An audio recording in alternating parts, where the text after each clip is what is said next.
You ever build something with your own two hands, only to have someone treat it like trash? That's exactly what happened to me, and it still makes my blood boil when I think about it. See, I'm not some city guy with fancy machines or construction crews. I'm the kind of person who likes to create things the old-fashioned way, slow, careful, with heart and sweat. That little wooden bridge I built wasn't just lumber and nails, it was mine. Every plank I cut, every bolt I tightened, every creak of the wood as I tested the weight, it all felt like an extension of me. It took me weeks to finish it. I didn't rush a single part. I'd get home after work, roll up my sleeves, and spend the evenings hammering under the soft glow of a hanging lantern. The sound of frogs in the creek mixed with the tapping of my hammer, there was something peaceful about it.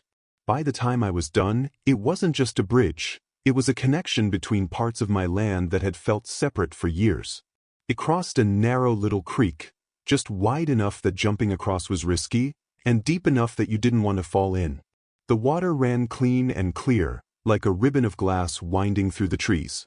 Every morning, sunlight would reflect off the surface and dance on the underside of the bridge like tiny golden sparks. Sometimes I'd sit on the edge with a cup of coffee and just listen to the water trickle by. No traffic noise, no lawn mowers, just the soft hum of nature.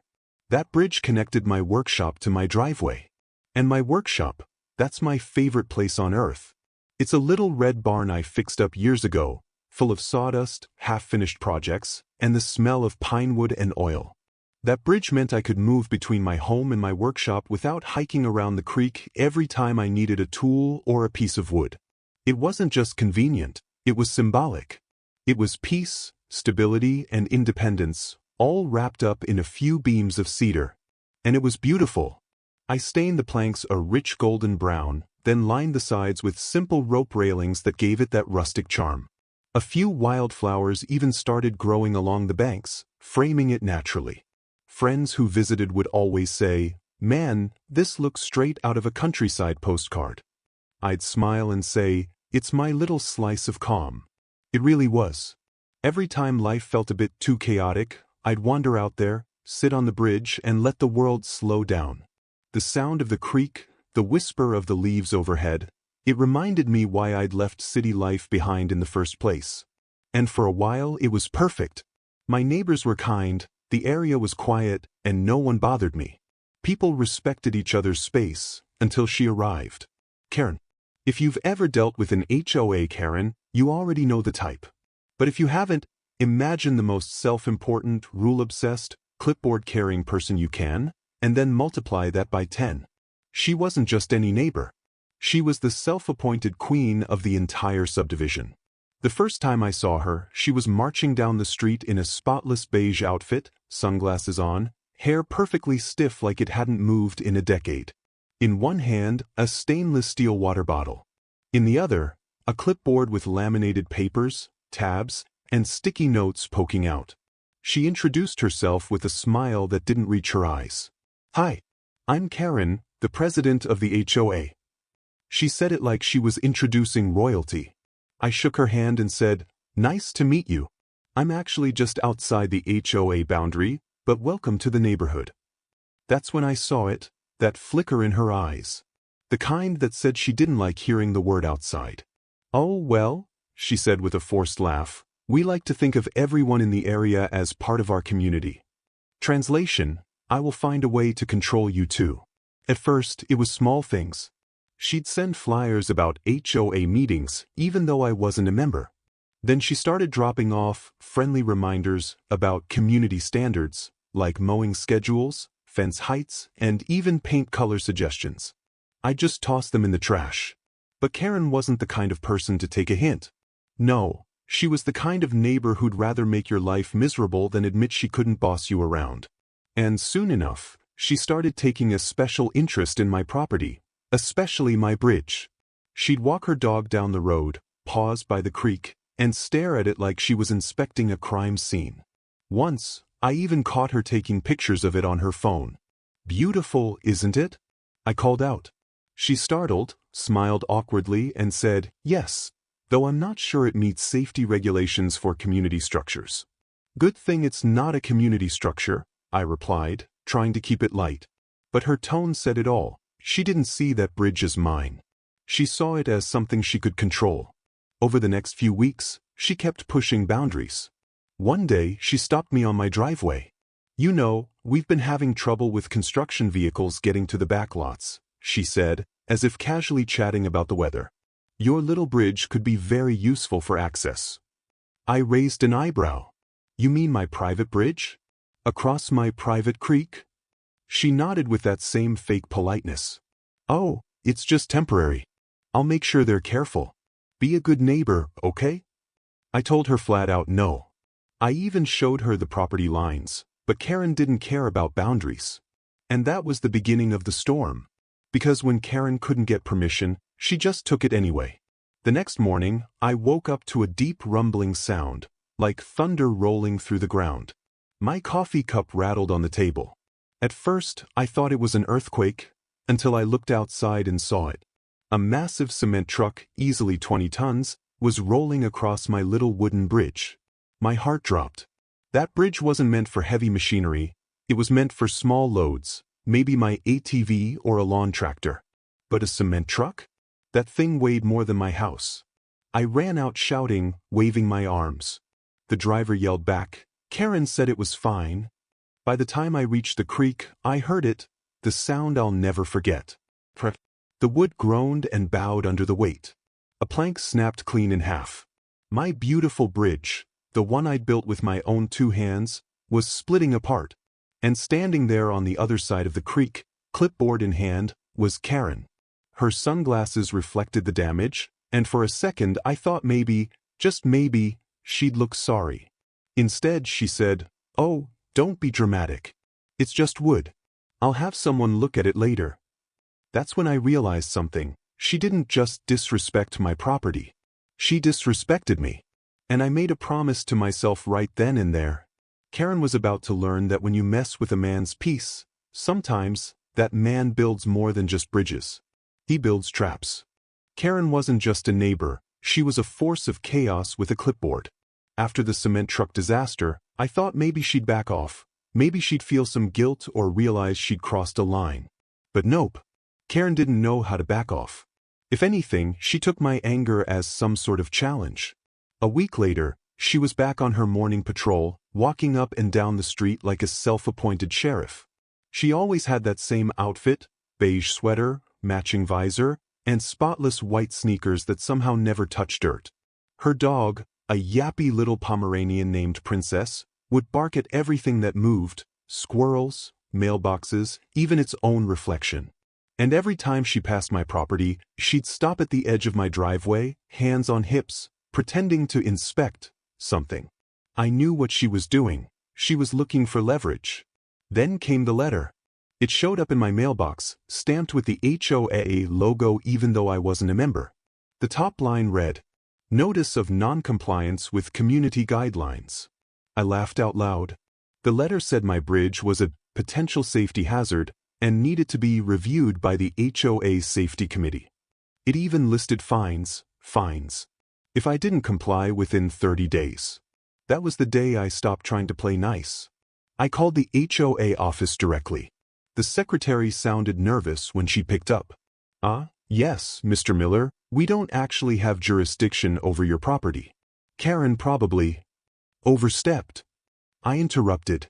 "Exactly," she admitted quietly. "You're not under HOA control. She shouldn't be sending you letters at all." I thanked her and hung up, but I knew this wasn't over. With Karen, logic didn't matter. She thrived on control. Later that afternoon, I saw her again, clipboard in hand, talking to 2 construction workers in orange vests. They were parked near my property line, gesturing toward the creek. I walked over, calm but firm.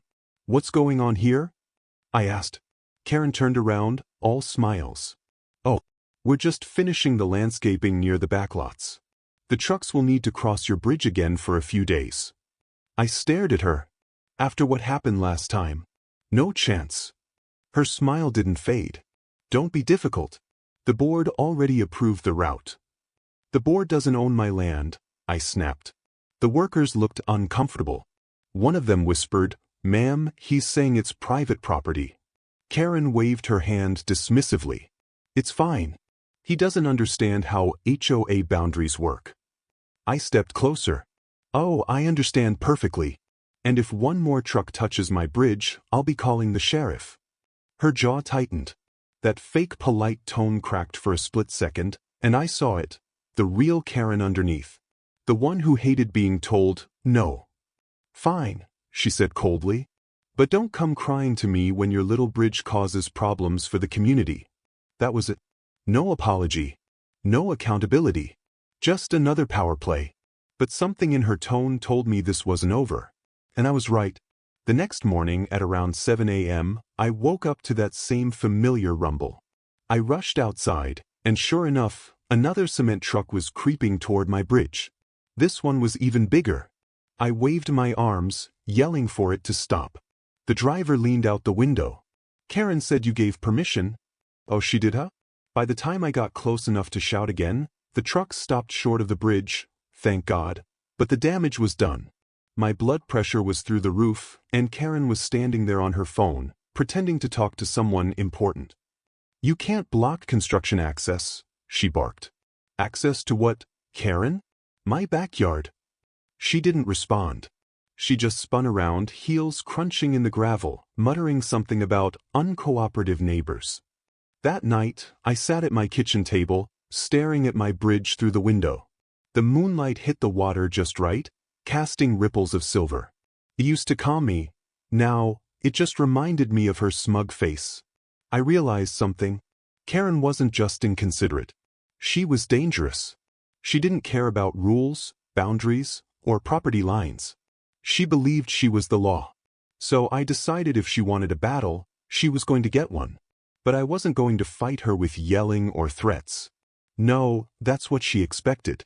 I was going to fight her with something she'd never see coming: patience and preparation. Over the next few days, I got organized. I gathered every document I could find: property maps, deed records, photos of my bridge from before the damage. I even went to the county records office to make sure everything was up to date. While I was there, the clerk looked at my paperwork and raised an eyebrow. Why are you double-checking this? Because my neighbor thinks she owns the road to my house, I said. The clerk chuckled. Ah, another HOA problem. Happens all the time. He stamped my papers and handed them back. You're good.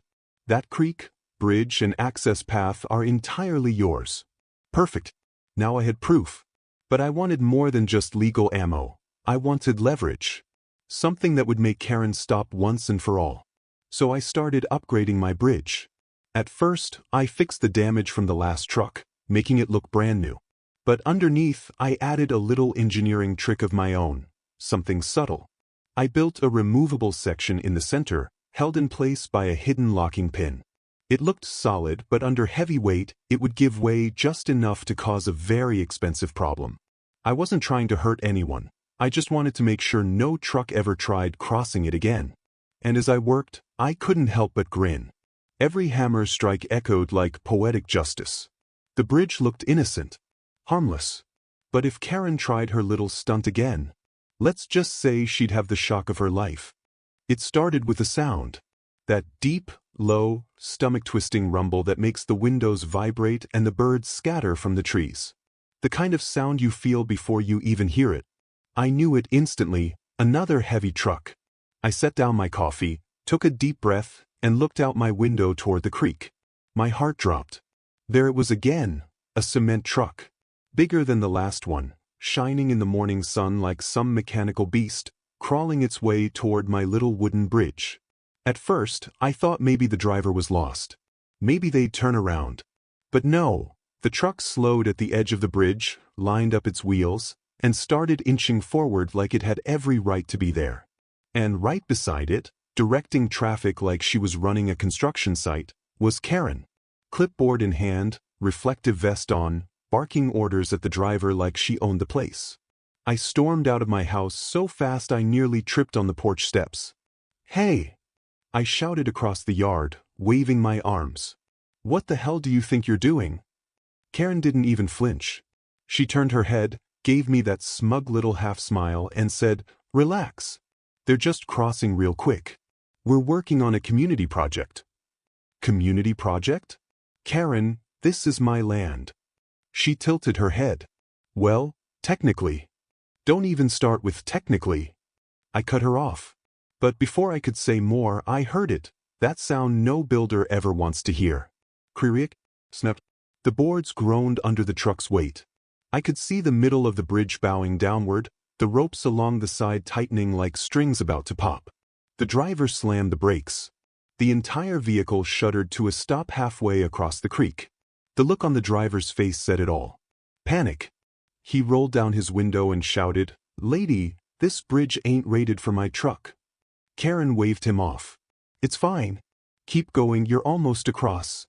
I yelled over her, "If he moves another inch, that bridge is going under." The driver hesitated, staring between us. A man holding a wrench, furious, and a woman with a clipboard who looked like she'd sue him if he didn't listen. One of the side supports split, and the bridge dipped another few inches. The driver panicked, threw the truck in reverse, and slowly backed off, the planks creaking and popping under every move. When the truck finally made it back to solid ground, my bridge looked like it had survived an earthquake.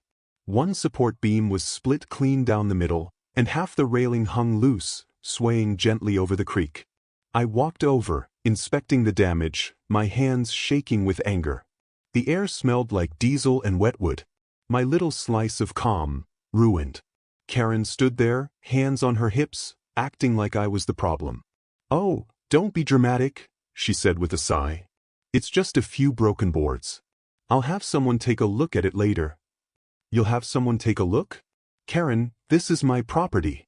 You had no right to send that truck here." She rolled her eyes.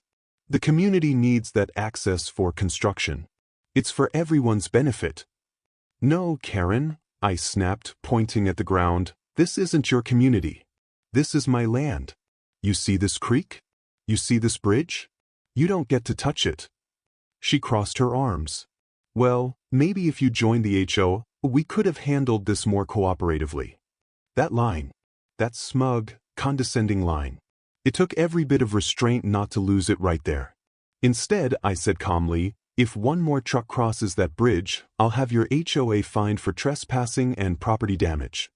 Karen gave me that fake smile again. The kind where you just know she's plotting something. "You can't fine us for improving the neighborhood, sweetie." And just like that, she strutted off toward her SUV, Pomeranian yapping at her heels, like she'd just won. But in her arrogance, she made a mistake. She underestimated me. That night, I stood on the broken bridge, flashlight in hand, inspecting the damage. The moonlight rippled on the creek below, and the wood groaned softly with each step I took. It hurt to look at.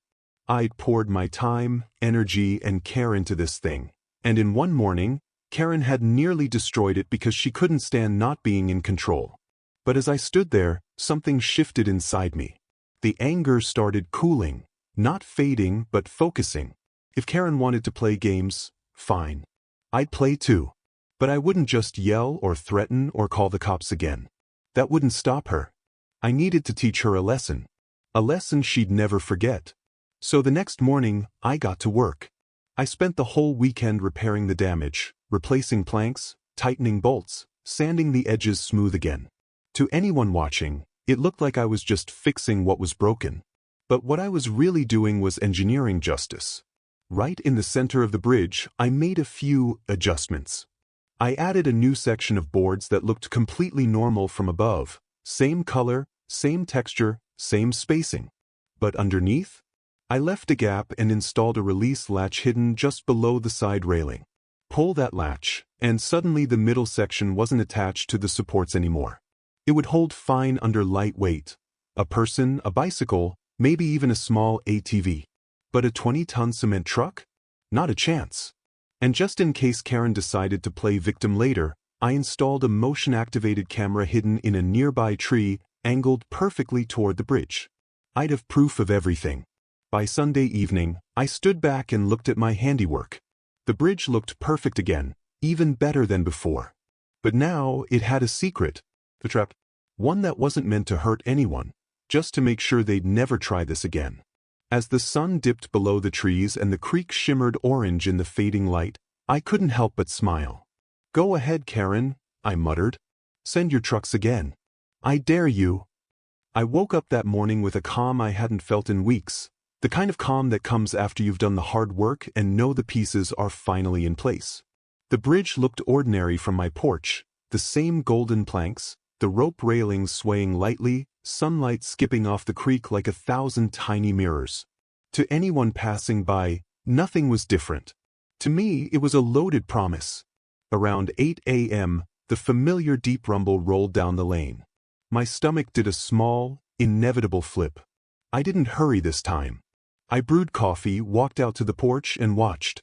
The cement truck appeared at the bend like a bad omen, glinting metal and a spinning drum, tires chewing up gravel. Behind it came Karen in her SUV, bobbing along like a trophy on wheels, clipboard held aloft like a coronation banner. She hopped out before the truck reached the creek and theatrically waved the driver on. "Everything's okay," she called, voice loud enough for the whole block to hear. "Just take it slow." Her Pomeranian yapped, as if offering moral support to the machinery of oblivion. I felt my jaw tighten, but I didn't move. I let them come. Let them insist. Let them prove they could ignore boundaries and consequences. The driver eased onto the bridge. The planks under the front axle made the same long, protesting creak. The middle of the bridge, my carefully prepared center section, hummed like a held breath. Karen laughed, a high, sharp peal that grated against my nerves. "See? Nothing to worry about," she announced to anyone in earshot. The truck rolled further. 2 wheels were on, then 3. I could see the driver's hands white-knuckled on the wheel. He kept glancing at Karen, taking orders from someone who'd put him in this mess. The camera in the tree was recording every second. I felt strangely steady, like a man watching chess pieces fall into place. And then I pulled the latch. It was almost anticlimactic, a small, satisfying clink as the hidden release let go. The center boards, which had looked solid and perfectly aligned a beat ago, tilted and slid the way a trapdoor should. They didn't collapse violently, I hadn't wanted anyone hurt, but they gave just enough to make the truck's front suspension dip into the creek and the back end grind against the remaining planks. For a breathless moment everything went still, the spinning drum, the birds, the whisper of water. Then the truck shuddered, the engine revved, and the driver hit the brakes. The cement in the drum sloshed with an angry wet sound. Mud and water sprayed out as the front of the truck lowered into the creek. The rear tires spun and dug into the softened earth on the bank. Karen, whose expression had been smug confidence 2 heartbeats before, went pale. The Pomeranian emitted a panicked yelp and scuttled back to her master. Her clipboard slipped from her hand and landed in the dirt with a pathetic clap. She started to shout, orders, profanity, something that sounded very much like blame, but her voice had lost the authority she always wielded. The driver jumped down, cursing under his breath, and ran to the cab to radio for a tow. Karen stomped forward, hands on hips, trying to re-establish control in the only way she knew how, by issuing commands. "Call a tow." "You people are fine, I told you." Her words dissolved into a stream of excuses when the driver, soaked in diesel and shocked, turned to her with pure anger. "We did what you told us," he said. "You said it was okay." Neighbors began appearing at their fences and porches, drawn by the commotion. Some of them had seen it happen before, the trucks, the letters, the pushiness, and they were not smiling. There was the old couple from 2 houses down, shaking their heads. There was Pete from across the street, arms folded, who'd always been suspicious of Karen's unilateral decisions. Someone pulled out a phone and started recording too. My camera in the tree was already doing its job. The sheriff arrived within 20 minutes. I'd called while I watched the truck settle into the creek, because once you've been patient and prepared, you don't leave the rest to chance. The deputies walked the scene with the kind of practical kindness that people in authority sometimes forget to offer. Let's get statements, make sure no one's hurt, and document the damage. The officer who spoke to Karen listened politely but with a flat look that said he'd heard one too many versions of this story.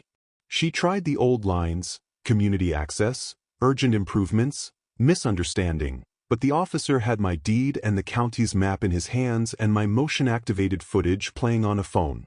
That video was brutal in its clarity, Karen on the phone, waving the truck on. The truck slowly destroying the bridge, the exact moment the structure began to fail. There was no room left for denial. The tow company's bill came a few days later. So did the citation for trespassing and property damage they decided to issue after seeing the evidence. The HOA board called an emergency meeting. Rumors spread faster than I could mow the lawn. People were talking about responsibility and oversight and the kind of arrogance that thinks rules don't apply to it. Karen tried to spin it. She sent out a furious letter to the neighborhood accusing me of vandalism and premeditated entrapment. She posted long, florid messages on the HOA forum about community spirit betrayed and how she'd been acting in good faith. But now, everyone could see the video. The comments on the neighborhood group were split more than they'd ever been in her favor. Some people who had once cheered her on quietly admitted they'd felt uncomfortable with how she pushed. I didn't celebrate her humiliation. That wasn't the point. Standing by the creek after the truck was pulled out, the mud staining the planks and a few nail heads bent where the stress had hit, I felt exhausted and oddly hollow. Revenge had a strange taste. It felt less like triumph and more like putting a heavy thing down after carrying it too long. But I did feel something firm settle in my chest. Boundaries re-established. The hardwood looked lighter after the repairs, like a canvas that had endured a storm and would paint itself stronger. I'd won the immediate battle. The bridge, the creek, and my right to steward my little sliver of peace had been defended. A week later, the HOA voted to remove Karen from her position for repeated overreach. She packed up her laminated lists and left with the same stiff smile, but it no longer commanded the room. People who used to avoid confrontation walked a little taller when they crossed my property line. The truck drivers started asking permission the correct way, not being shoved into stakes. And me? I tightened the bolts on the bridge, replaced the planks that had been compromised, and mounted a new sign at the entrance. Private property, no unauthorized vehicles. I left the camera in the tree not out of malice, but because some lessons are only learned when they're witnessed. The creek went on running, indifferent and honest, washing the tracks away. Life resumed. Sawdust in the workshop, birds nesting under the eaves, the quiet pleasure of a place that belonged to me. But every time I passed that bridge, I thought of how fragile peace can be, and how sometimes you have to be the one to protect it. For a few blissful weeks, peace actually returned. No mysterious cars blocking my driveway, no unsolicited inspection notices taped to my mailbox, and no HA letters written in bold, red ink. The air felt lighter, and the sound of the creek seemed to sing again instead of gurgling under the weight of constant stress. But I knew Karen wasn't the type to go quietly. People like her don't admit defeat, they plot their comebacks. And sure enough, one afternoon, I saw her SUV creeping slowly past my house. She didn't stop, didn't wave, didn't even look my way. But I caught that stiff posture, that tightened jaw, that flick of her eyes toward the repaired bridge. It was the look of someone cataloging grudges. I knew she was still nursing that bruise to her ego. What I didn't expect was how far she'd take it. A few days later, I got an envelope in the mail. No return address, but I recognized her handwriting instantly, neat, sharp, and a little too heavy on the ink. Inside was a 3-page letter dripping with self-righteousness. She accused me of sabotaging community development, endangering workers, and creating an unsafe environment. She even threatened to escalate the matter to the county council. It would have been funny if it wasn't so predictable. I'd learned my lesson by now. When Karen writes, "Don't reply," I just forwarded it to my lawyer, who sent back a brief, perfectly polite response reminding her that the HOA had already removed her as president. The bridge was on private, deeded property. Any further harassment or threats would constitute defamation and trespass. That shut her up, at least on paper. But Karen wasn't the only one who had to face consequences. The HOA board held a full audit meeting to assess the damages from her unapproved projects. Turns out, she'd signed off on several unauthorized expenses over the past year, landscaping work, decorative signs, and even a failed pond restoration, all without board votes. When the new president, a far more reasonable guy named Mark, laid it out in front of everyone, there were audible gasps in the room. The irony? The board voted to use the HOA reserve fund, the very one Karen had mismanaged, to reimburse me for the bridge repairs and legal fees. I didn't ask for it, but I'll admit, watching that motion pass unanimously felt good. It was justice wrapped in red tape. A week later, I got a check in the mail. Along with it came a handwritten note from Mark. "Sorry for what you went through. You didn't deserve that. We're trying to rebuild trust here. Thanks for standing your ground." It was the first time anyone from the HOA had spoken to me like a neighbor instead of an opponent. I pinned that note to my workshop wall, right above my workbench. Karen, however, couldn't handle the humiliation. Rumors spread that she tried to run for the HOA board again but was denied after multiple homeowners signed a petition banning her from leadership for good. Eventually, she put her house up for sale, though not without drama. She staged one last outburst at an HOA meeting, yelling about ungrateful neighbors and witch hunts. The police had to escort her out after she refused to leave. When the moving truck finally rolled away, the neighborhood seemed to exhale. People started waving more, chatting at mailboxes, and even organizing small block barbecues again. It was like a dark cloud had lifted. One evening, as I sat on my repaired bridge watching the sunset melt across the water, Mark stopped by with his son. They'd been fishing down the creek and asked if I minded them passing through. I smiled and waved them over. "As long as you knock first," I joked. We ended up talking for an hour. He told me how the HOA was drafting a new charter, one that required unanimous homeowner approval for any project involving private property. "Your stories kind of become a lesson for the whole community," he said with a grin. "People actually bring it up at meetings now, like, 'Let's not pull a Karen.'" That line made me laugh harder than I had in months. "Guess I did some good after all," I said. Mark nodded. "You did more than that. You reminded people what ownership means. Boundaries aren't just about fences, they're about respect." As the sun dipped lower and the creek shimmered gold, I realized he was right. I hadn't just built a bridge over a creek, I'd built a boundary, one that finally got respected. In the weeks that followed, life settled into a rhythm again. I poured my energy back into woodworking projects, a new bench for the porch, a cedar gate for the garden, even a birdhouse carved with tiny details of the bridge's design. Each piece felt like reclaiming something that had been stolen from me: my time, my peace, my pride. Sometimes, when I heard the distant sound of a car slowing on the road, I'd glance up, half expecting to see that familiar SUV. But it never came. The only sounds now were the ones I loved: the creak of wood, the rustle of wind through the trees, and the steady, calming murmur of the creek. Looking back, I realized that Karen had done something unexpected. She'd reminded me how much my little slice of land meant. It wasn't about money or power or showing anyone up. It was about protecting the quiet spaces that make life worth living. So now, every morning before I head into my workshop, I cross that bridge, pat the wooden railing, and take a moment to breathe in the calm. A reminder that peace is built, not given, and if someone tries to trample it, well, sometimes you have to rebuild it stronger. Moral of the story? If someone disrespects what you've built with your own hands, your work, your home, your peace, don't stoop to their level. Stand firm, stay patient, and let the truth expose them. Because in the end, the strongest bridges aren't just made of wood, they're made of boundaries, patience, and hard-earned lessons. And as for Karen? Let's just say the last time anyone saw her, she was arguing with her new HOA, this time about a mailbox post that was 1 inch too tall. Some people never change. But thankfully, some bridges do. They only get stronger. You know how sometimes after a storm, everything feels cleaner? The air smells fresher, the sky looks clearer, and you start to notice little things again, like how the sunlight hits the creek, or how the sound of frogs at night suddenly feels like music instead of background noise. That's what it was like after Karen left. For the first time in months, I didn't wake up dreading what letter might be taped to my door. I didn't have to peek outside every morning to make sure no unauthorized community projects were happening on my land. The whole neighborhood seemed lighter, calmer, as if the chaos she brought had finally blown away with her moving truck.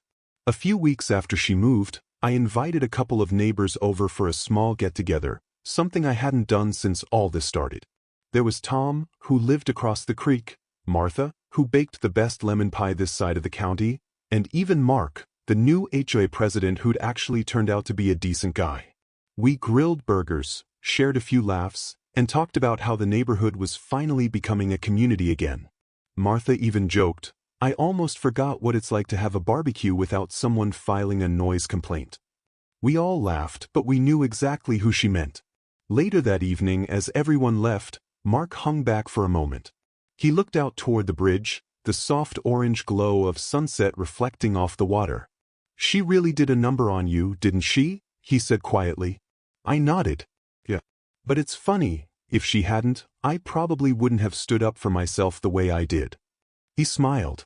"Guess even the worst people can teach the best lessons." We talked for a bit longer, about community, boundaries, and how small towns like ours only work when people respect each other's space. Then he headed home, and I stayed behind, sitting by the water with a cold drink in hand. That bridge, the same one that had once been a symbol of frustration and conflict, now felt like something completely different. It was peace. It was patience. It was proof that sometimes the best revenge isn't loud or flashy, it's quiet, steady, and made of wood strong enough to stand the test of time. Over the next few months, life went on in the best way possible.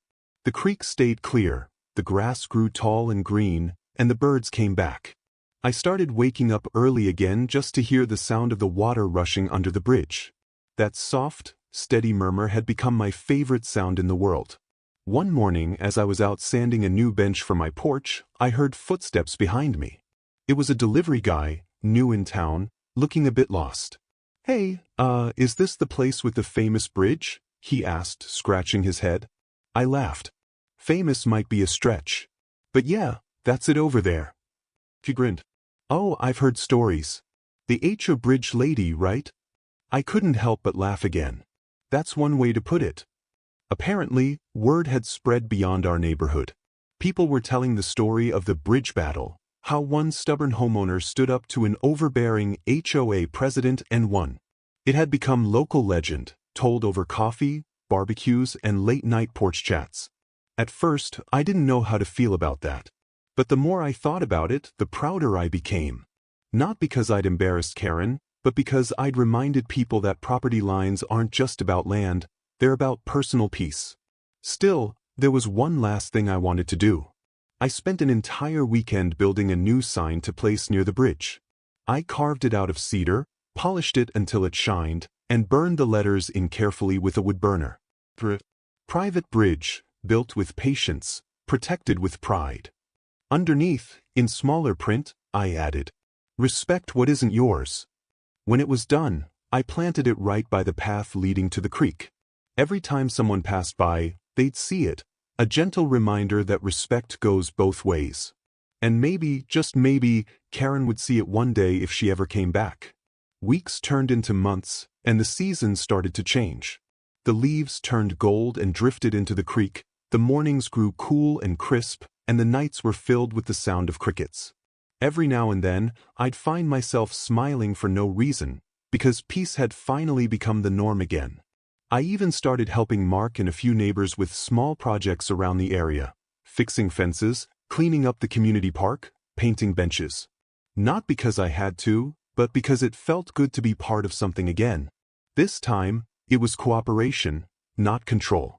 One evening, as I packed up my tools and walked back toward my house, I looked at the bridge one last time. The sun was setting behind it, casting long shadows across the water. It wasn't just a bridge anymore. It was a story. A reminder that sometimes the hardest battles aren't the ones we fight with others, but the ones we fight within ourselves. To stay calm, to stay kind, and to stand our ground without losing who we are. I smiled, took one last look, and whispered, "Here's to peace, and to bridges that hold strong." Then I turned off the light, locked the workshop door, and let the sound of the creek carry the rest of the evening away. It had been nearly a year since Karen moved out. Life was calm again, almost too calm. My days were simple: wake up early, drink my coffee by the bridge, listen to the creek, and work on whatever project my hands felt like tackling. The neighborhood had transformed too: fewer complaints, more smiles, and actual neighborly conversations instead of threats and fines. Then one quiet Saturday morning, I saw something that made my stomach twist. A familiar silver SUV slowly rolling down the road. For a second, I thought I was imagining it. But then I saw that unmistakable blonde hair, the oversized sunglasses, and that tiny yapping dog sitting on the passenger seat. Karen. I froze mid-step, hammer in hand, watching her car crawl to a stop near the entrance of my property. She didn't get out right away, just sat there, staring at the bridge. The same bridge she'd nearly destroyed. Finally, she opened the door and stepped out. Time had changed her, or maybe stress had. Her usual confidence seemed dimmed. There were no clipboards, no smug smile, no power stance. Just a woman standing awkwardly, arms crossed, as if unsure whether she was welcome. I walked toward her slowly. "Well," I said, keeping my tone calm, "this is unexpected."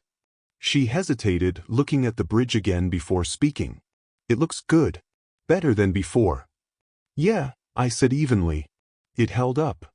There was a long pause. The creek babbled softly between us, filling the silence. Then she sighed. "I heard what happened. How the board reimbursed you. How they'll kick me out." I nodded. "I heard about that too." She shifted uncomfortably. "Look, I didn't come here to start anything. She stopped, then looked right at me. "I wanted to say sorry. That was the last thing I expected to hear." She continued, voice softer than I'd ever heard it. "I let that HOA nonsense get to my head. I thought I was doing what was best for the community, but I wasn't listening. I crossed lines I shouldn't have. I ruined something that wasn't mine. And I know I can't undo it." I studied her face, trying to see if she was being sincere. But there was no arrogance this time, just regret. "Why now?" I asked quietly. She glanced toward the water. "Because I bought a new place. Out near the old mill road. There's a small stream running through it and I was thinking about building a bridge. Then I remembered this one. That actually made me laugh a little. Guess you've come full circle." She smiled faintly. "Yeah, I suppose so." For a moment, we just stood there. Two people who had once been bitter enemies, now strangely connected by a broken bridge and a few lessons learned the hard way. "I don't expect forgiveness," she said finally. "But I wanted you to know. I learned something from all this. About boundaries. About respect." I nodded slowly. "You know, Karen, that's all I ever wanted. For you to understand that." She looked relieved, not happy, exactly, but like a weight had lifted. "Thanks," she said softly. Then she reached into her bag and handed me a small box. Inside was a little wooden sign, hand-carved, rough around the edges but thoughtful. "Peace is stronger than power." I looked up at her, surprised. "You made this?" She smiled. A real human smile this time. "Let's just say I had a good teacher, even if he didn't mean to teach me." With that, she turned and walked back to her SUV. No grand exit, no dramatic words, just quiet footsteps fading into the sound of the creek. As her car disappeared down the road, I looked back at the bridge, the sign still in my hand. The wood was a little uneven, the carving imperfect, but it was real, just like the apology. I walked over to the railing and set the sign there, right beside my own. "Private bridge, built with patience, protected with pride." And now, beneath it, "Peace is stronger than power." The two signs together told the whole story, not just of conflict and revenge, but of growth, humility, and the strange way life sometimes gives people second chances. That evening, I sat by the creek as the sun dipped low, painting the water in streaks of gold and red. For the first time, I didn't think of Karen as the villain of my story, just a flawed human who'd finally seen the light. Sometimes, the biggest traps aren't the ones we set for others, they're the ones we set for ourselves. And maybe, just maybe, she'd finally escaped hers. As I listened to the gentle flow of the creek beneath the bridge, I smiled. The trap had done its job, not to destroy, but to teach. There's something poetic about how life circles back, how what starts as chaos can end in calm, how a fight can turn into a lesson, and how even the most stubborn people can change if life humbles them enough. Standing there on that bridge, the same one that once cracked under the weight of Karen's cement trucks. I finally understood what people mean when they say, every storm leaves something behind. Mine left a stronger bridge, a better neighborhood, and a reminder that peace is built plank by plank. After Karen's visit, things didn't just stay calm, they flourished. The new HOA leadership, under Mark's guidance, made huge changes. Every homeowner got a voice in decisions, and private property was off-limits for any community project. People actually started looking out for each other instead of spying on one another. The neighborhood, which had once been a place of whispers and complaints, became alive. Kids played near the creek again. Neighbors helped repaint fences and fix roofs together. It felt like the community had found its heartbeat again. And every time someone walked past my bridge, they'd stop for a second to read the signs. Private bridge, built with patience, protected with pride, and right below it, peace is stronger than power. Some folks would nod quietly. Others would smile and tell the story to newcomers. Over time, the bridge story became part of local folklore. People said, "Don't cross someone's bridge without permission," and everyone knew exactly what it meant. One afternoon, a young couple who had just moved into the neighborhood stopped by. They'd heard the story and wanted to see the bridge in person.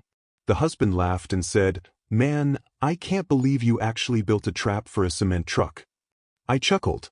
"It wasn't meant to destroy anything," I said, "just to make sure people thought twice before crossing lines that weren't theirs." He grinned. "That's kind of genius, though. A lesson disguised as a prank." Maybe he was right, because in the end, it wasn't about revenge, it was about respect. About reminding people that peace can't survive without boundaries. After they left, I sat down at the edge of the bridge, letting my feet dangle above the slow-moving water. The sun was setting, casting streaks of orange and pink across the creek, and I could hear the wind rustling through the tall grass. It was the kind of silence that didn't feel empty. It felt earned. I thought about Karen, how far we'd both come. For a long time, I'd seen her as the enemy. The person who made my life miserable. But now, she was just another person who'd made mistakes, like we all do. Maybe she was building her own bridge somewhere, trying to get it right this time. And maybe that was the real ending to the story. Not the fall, not the trap, not even the confrontation, but the lesson that came after.